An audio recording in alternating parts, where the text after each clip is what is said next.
butterfly with becoming a conduit.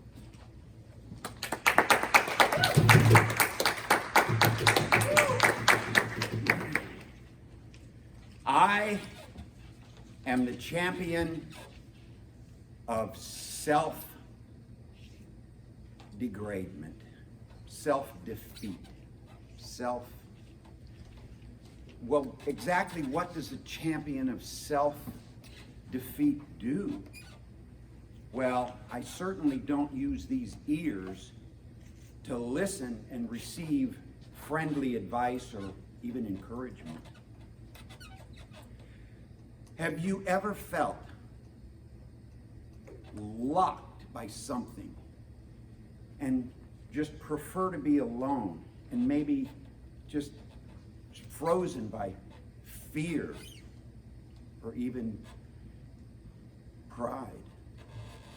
It's a sad fact today that even as recently as 50 years ago, most people had 5 good friends. But in this day and age of having instant access to people all across the world, most of us are lucky to have one good friend. I adopted the belief as a child that I was going to be better off if I figured out how to do stuff myself. I didn't dare interact with the children on the way to school. They were all busy picking on my brother, teasing him. He produced bizarre, awkward behavior that nobody understood. I felt excluded, less than, damaged, and frustrated. I hated my brother. By my teenage years, the frustration had doubled to the point where I realized that my family was the problem. And the solution for me was to run away and join the circus. At the circus, my new family was fascinating. They were sparkly and vibrant. They had fun. They were on a continual adventure. I became fascinated with what the animal trainers were enrolling these animals to do. It was incredible. I started to learn and developed my own 6-pony Liberty Act, which I presented to audiences across most in North America. The combination of low self-esteem and developing the big ego that got satisfied by the admiration I received from large audiences, combined with my fierce determination to remain independent, and it set me up for the fall. Late one night, after giving 2 shows in Western Ontario, I fell asleep at the wheel.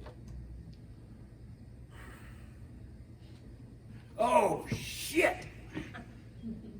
The truck landed on its side. The wreck changed my life in an instant.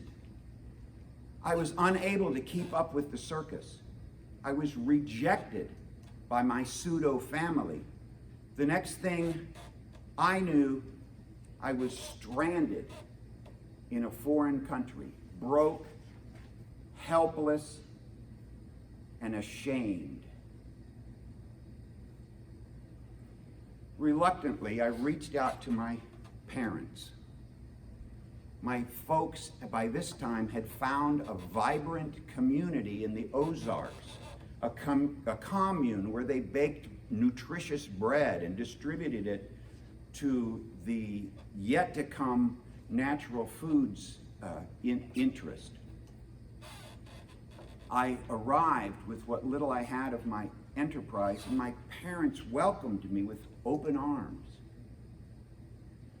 The people at this commune accepted me and loved me just the way that I was. I had the very first taste of the benefit of humility as the result of being around these people. In the dish room, I became part of the team that cleaned up after the regular meals. And in that situation, I was accepted, loved, encouraged, and I started to receive some benefit. A man of God told me that God loved me just the way that I am. I didn't have to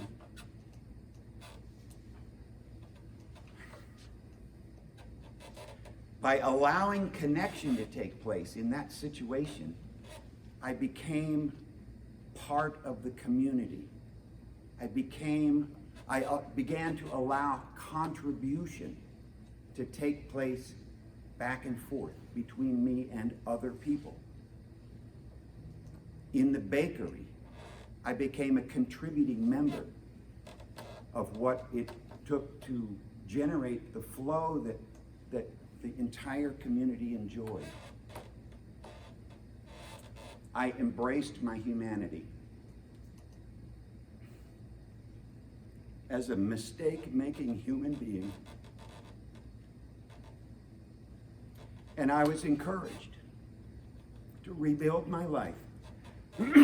I returned to the circus with new vigor. As part of the community, I was mentored by horsemanship champions. I developed an incredible act with a jet black mule, and I took a American saddlebred dancing horse to the very top and won an award at the talent competition in Sarasota years ago. And as you all are well aware, I became a mural artist, and today I'm a pinstriping artist of the highest caliber.